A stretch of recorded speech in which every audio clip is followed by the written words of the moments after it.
जीवरी से लेकर चमन तक देखें, किसी एक सरहद पर देखें कोई एक शहरी मुतमईन है? दुनिया में सरहदों पर रहने वाले शहरी सबसे ज्यादा खुशहाल है। बलूचिस्तान पे सरहदों पर रहने वाले शहरियों को इंसान का दर्जा नहीं दिया जाता। की हिफाजत की बात होगी, बलूचिस्तान की जमीन की बात होगी, पहले लोग यही माशकेल के लोग होंगे जो अपनी लाठी बंदूक तलवार के साथ खड़े होकर इस सरहद की हिफाजत। समझता हूं लाहौर में बैठे हुआ शख्स हुकूमत पाकिस्तान को इतना टैक्स नहीं देता जितना हुकूमत पाकिस्तान के मुख्तलिफ जेबों में इन गरीबों के पैसे जाते। वो भाई बेजार है हमें आपकी सब्सिडी से, मुफ्त राशन से।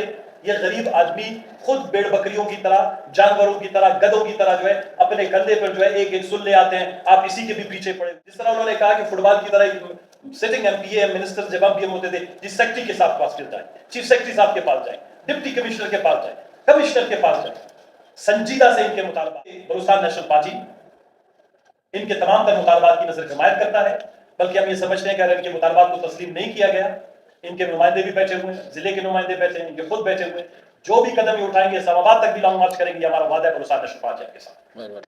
इलाका नहीं है, बल्कि मेरे ख्याल में अगर माशकेल की तारीख और बलूचिस्तान के हवाले से देखा जाए, माशकेल बलूचिस्तान का एक अहम मोर्चा है, बलूचिस्तान का एक अहम शहर है जो आपकी जो है माते की तरह है।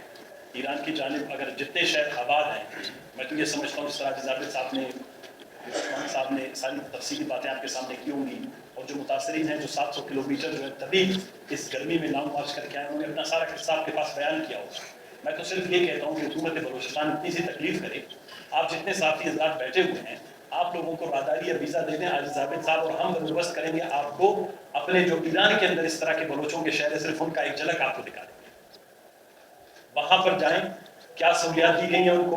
बिजली मुफ्त है, सड़कें वहाँ पर आबाद हैं, वहाँ पर लोगों को तमाम तक सहूलतें मुयसर हैं। लेकिन जब बात आ जाती है बलूचिस्तान के पास जो हमारे सरहदी इलाकों की, वहाँ पर लोगों को पीने का पानी नहीं है, रोशनी के लिए बिजली नहीं है, चलने फिरने के लिए सड़कें नहीं हैं, तालीम के लिए स्कूल नहीं है, बीमारों के लिए हॉस्पिटल्स नहीं है, रोजगार के लिए उन्होंने कारखाने नहीं लगाए हैं, जमींदारी के लिए उन्होंने कोई सहूलियात नहीं दी है। जब एक मुल्क अपने शहरियों को कोई एक चीज भी नहीं देता, मुझे हुकूमत पाकिस्तान बताए कि उसने अपने पैसे से आज तक पाकिस्तान का झंडा भी माशकेल नहीं पहुंचाया।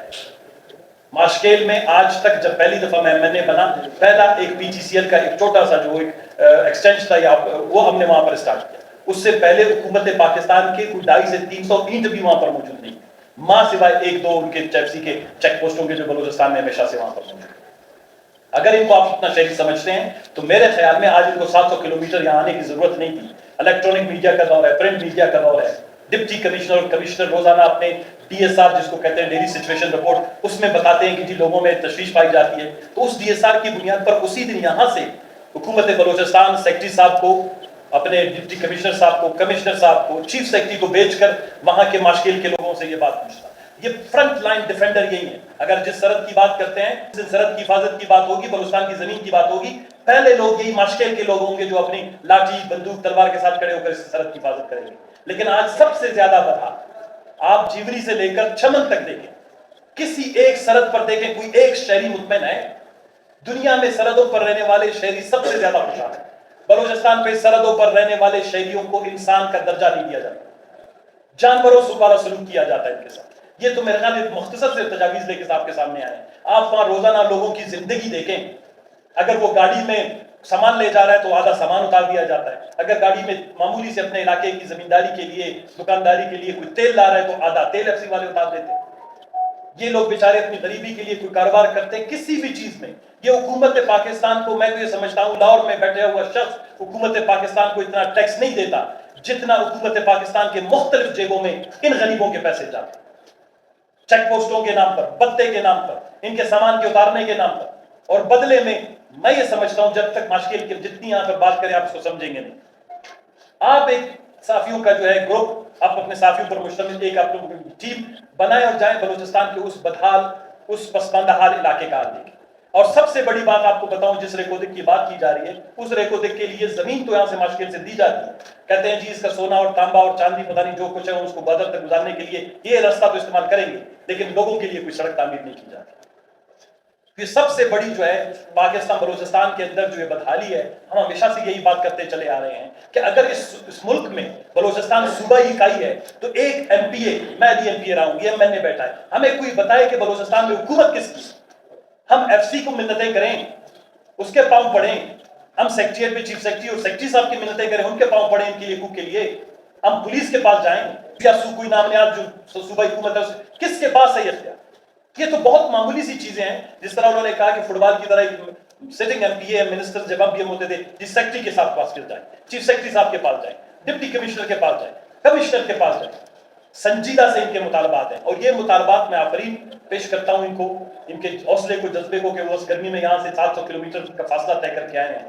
ان کے لیے صرف یہ مسائل نہیں ہیں, ان کے تعلیم کا بھی مسئلہ ہے. باشک وہ ضلع ہے, وہ علاقہ ہے جہاں پر ابھی تک ایک کالج تک نہیں, جہاں تک ایک اچھی سی اسکول نہیں, ایک اچھے سے ہاسپٹل کے 1-2 پروجیکٹ شروع کیے وہ ابھی تک مکمل نہیں, سڑکیں نہیں ہیں, بجلی ان کو مفت ملنی چاہیے.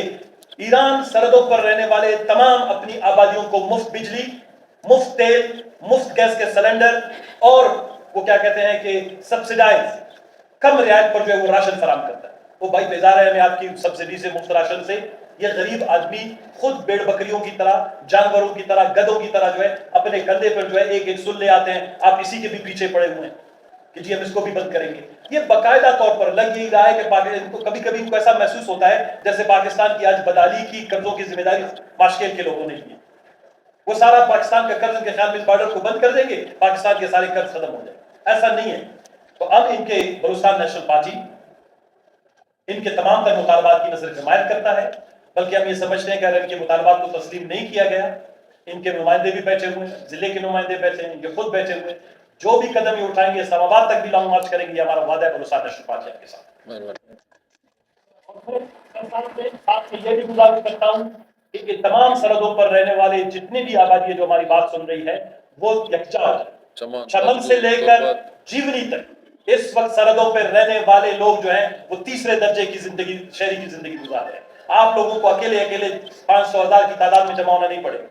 پورے بلوچستان کی سرحدوں کے حوالے سے یکساں پالیسی ہو. یہ سرحد پروونشل گورنمنٹ کے کنٹرول میں ہو. بسترے, بوریاں, ہمارے تیل, ہماری گیس, کس چیز کو چیک کرنے کا اختیار اسے ختم کیا جائے. بلوچستان میں 20 سال تک لڑائی اسی بات کی ہے. بلوچستان پارلیمانی کمیٹی 2006 میں جس کی رپورٹ آئی ہے, جس کا میں خود ممبر تھا, ہم نے یہی ریکمنڈیشنز کی تھی کہ ایف سی کا کام ہماری ماؤں بہنوں کے دوپٹے اٹھا کر ان سے یہ نہیں پوچھنا ہے کہ تم نے کتنا چاول اٹھایا, کتنی چینی ہے, کتنا گھی ہے تمہارے پاس. اس کو اگر کوئی اطلاع مل جاتی ہے بم دھماکے کی, فلانے کی, جی بسم اللہ. سیکیورٹی ایجنسیز کا کام سیکیورٹی کا ہے. اسمگلنگ ریلیٹڈ سارے کام ہیں وہ اس وقت جو ہے فیڈرل اتھارٹیز ہیں, ادارے ہیں, ان کو کرنا چاہیے. اور یہ جتنی زیادہ